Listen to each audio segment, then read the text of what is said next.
Berdasarkan keterangan salah satu pemilik toko emas di kawasan Cinde, Palembang, harga emas perhiasan pada 19 Agustus 2019 4,1 juta rupiah per sukunya.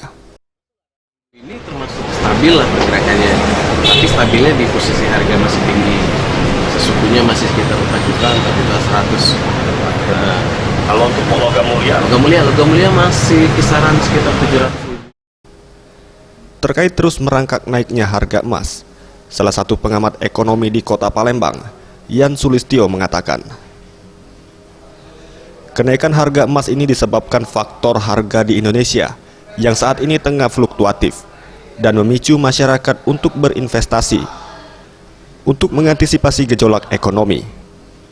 Dengan investasi termudah yakni adalah emas, karena cenderung stabil dan semakin mahal.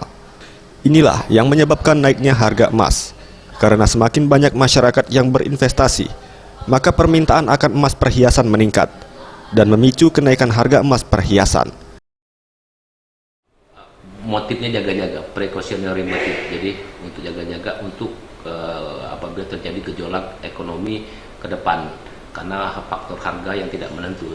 Semua barang produksi dan jasa kita kan tidak menentu, sehingga mereka tuh bermain di motif jaga-jaga, ya, sehingga mereka investasinya kebanyakan ke emas. Tim Liputan Sriwijaya TV.